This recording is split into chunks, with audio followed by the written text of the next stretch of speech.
गीता के चेहरे की मुस्कान अब और भी सुंदर हो चुके होते हैं। रामू गीता के चेहरे को देखकर घबरा जाता है। उसे समझ नहीं आता कि आखिर यह सब क्या चल रहा है।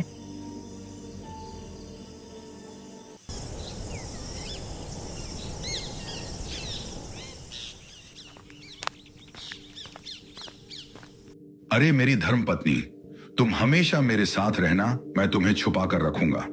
पूरे गांव में यह घटना बढ़ती ही जा रही है। अगर वह तुम्हें उठा ले गई तो मैं क्या करूंगा? जी, आप ज्यादा परेशान मत होइए, मुझे कुछ नहीं होने वाला है। अरे भगवान, मैंने तो बोल दिया है, अब तुम जो समझो। इतना बोलकर रामू वहां से चला जाता है।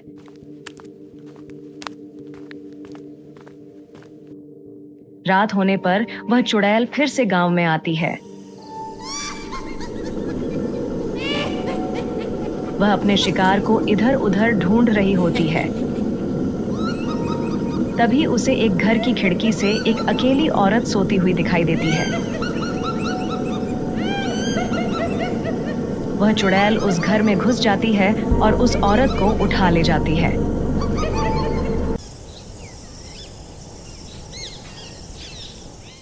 जब सुबह उसका पति उसको जगाने जाता है तो वह अपने बिस्तर पर नहीं होती है। हे भगवान, यह कैसे हो गया? मेरी पत्नी कहाँ गई? वह जान जाता है कि उसकी पत्नी को वही चुड़ैल उठा ले गई है। राधा के गायब हो जाने की बात पूरे गांव में फैल जाती है। सब लोग उस चुड़ैल के बारे में बातें कर रहे होते हैं। फिर रामू को अपनी पत्नी की फिक्र होती है तो वह अपने घर की ओर चल देता है। घर पहुंचकर वह अपनी पत्नी के कमरे में जाता है। अरे गीता, तुम्हें पता चला कल रात को मेरे दोस्त श्याम की पत्नी को वो चुड़ैल उठा ले गई। मुझे तो तुम्हारे लिए बहुत डर लग रहा है, कहीं वो चुड़ैल यहाँ ना आ जाए। जी, हमें घबराने की कोई जरूरत नहीं है, आप डरो मत, मुझे कुछ नहीं होगा। ठीक है, ठीक है, तुम अपना ख्याल रखना। मैं अपने दोस्त श्याम से मिलकर आता हूँ।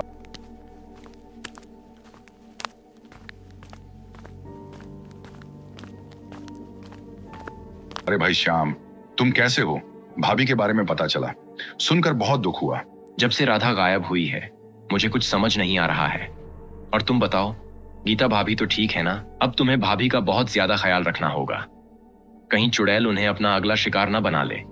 तुम सही कहते हो श्याम भाई, मुझे भी बहुत फिक्र हो रही है। ठीक है, अब मैं चलता हूं, तुम अपना ध्यान रखना।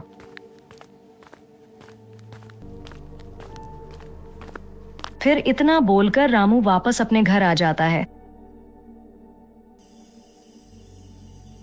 रात होने पर रामू सो रहा होता है। अचानक उसे चीख सुनाई देती है। अरे ये कैसे हो गया? मैं तो बर्बाद हो गया। ये चुड़ैल तो मेरी पत्नी को उठा ले गई। उसकी नींद खुल जाती है। वह इधर उधर देखने लगता है। गीता कमरे में नहीं होती। वह बहुत डर जाता है। गीता कहाँ हो तुम? गीता कहाँ हो तुम? कहीं ऐसा तो नहीं कि चुड़ैल उसे उठा ले गई हो? अरे ये कैसे हो गया? मैं तो बर्बाद हो गया। अरे ये किसकी आवाज है? लगता है चुड़ैल ने फिर से किसी औरत को उठा ले गई है। मुझे बाहर जाकर देखना होगा।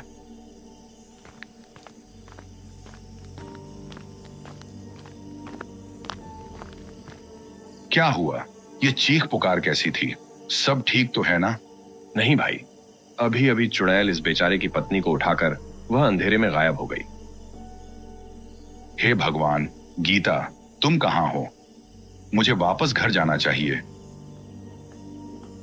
फिर वह वापस अपने घर की ओर दौड़ पड़ता है।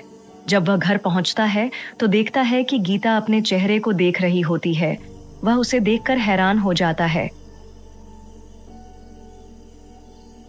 गीता, तुम कहां चली गई थी?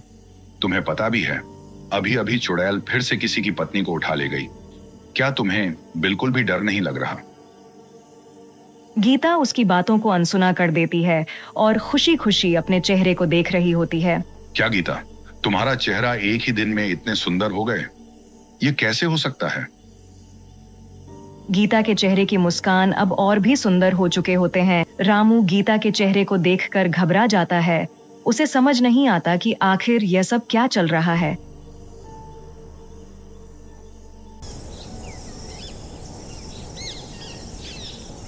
गीता के चेहरे की खूबसूरती की चर्चा पूरे गांव में फैल जाती है। सब लोग उसके चेहरे के बारे में बातें कर रहे होते हैं। अरे भाई, जब जब चुड़ैल किसी को उठा ले जाती है तब तब रामू की पत्नी के चेहरे की खूबसूरती बढ़ जाती है। मुझे तो लगता है कि रामू की पत्नी ही चुड़ैल है। रामू उन सारे गांव वालों की बातें सुन रहा होता है। उसे कुछ समझ नहीं आता कि वह अब क्या करे। फिर वह अपने दोस्त श्याम के पास मदद मांगने जाता है।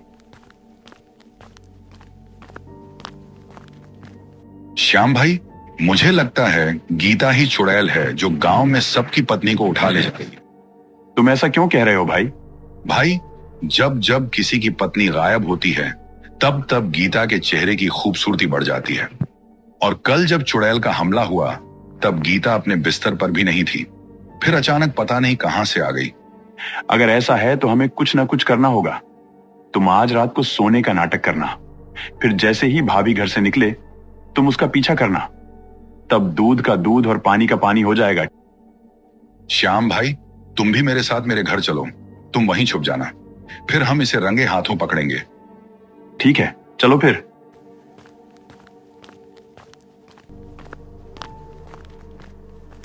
फिर वे दोनों रामू के घर आ जाते हैं और श्याम अलमारी के पीछे छुप जाता है।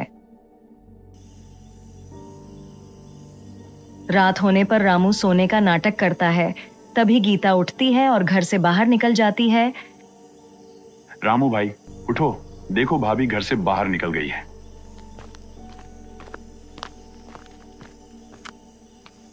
गीता थोड़ी दूर जाते ही चुड़ैल में बदल जाती है और अपने शिकार की तलाश करने लगती है।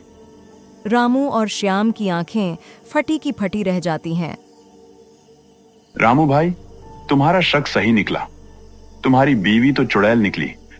श्याम भाई, अब क्या करें? ये जरूर अपने शिकार की तलाश में निकली होगी। अगर हमने इसे नहीं रोका तो आज यह फिर से किसी की पत्नी को गायब कर देगी। लेकिन रामू भाई, भाभी सबकी बीवी को गायब क्यों कर रही हैं? मुझे क्या पता भाई। जब तू अपनी भाभी से मिलेगा तो पूछ लियो। चलो इसका पीछा करते हैं। थोड़ी दूर उसका पीछा करने पर चुड़ैल एक जगह पर रुक जाती है। फिर वह इधर उधर अपने शिकार की तलाश करने लगती है। तभी चुड़ैल की नजर एक घर पर पड़ती है और वह उस घर में घुस जाती है। रामू भाई, भाभी तो एक घर में घुस गई। आप क्या करें? अरे बेवकूफ, ये भाभी भाभी क्या लगा रखा है? इस वक्त वह तेरी भाभी नहीं है, वह एक चुड़ैल है। वहां उसे एक अकेली औरत सोती हुई दिखाई देती है। तभी रामू और श्याम वहां पहुंच जाते हैं। रुक जाओ गीता, मैं तुम्हें ऐसा नहीं करने दूंगा। तुम ये ठीक नहीं कर रही हो। तुम्हें अभी के अभी ये सब रोकना होगा। मूर्ख इंसान, मैं कोई तेरी गीता नहीं हूँ। मैं एक चुड़ैल हूँ। बस मुझे थोड़े और औरतों की जरूरत है, फिर मैं सबसे सुंदर बन जाऊंगी। फिर हर तरफ सिर्फ मेरा ही नाम होगा। फिर रामू चुड़ैल को अपनी बातों में उलझाता है। तभी श्याम चुपके से चुड़ैल के पीछे पहुंच जाता है और उसकी दोनों दांत निकाल देता है। उसकी शक्ति उसके दांतों में ही थी। दांत टूटते ही चुड़ैल की सारी शक्तियां खत्म हो जाती हैं और गीता चुड़ैल के चंगुल से आजाद हो जाती है। रामू भी अपनी पत्नी को वापस पाकर खुश हो जाता है और वे दोनों फिर से एक साथ रहने लगते हैं और उस सभी को चुड़ैल से छुटकारा मिल जाता है और सब गांव वाले हंसी खुशी रहने लगते हैं।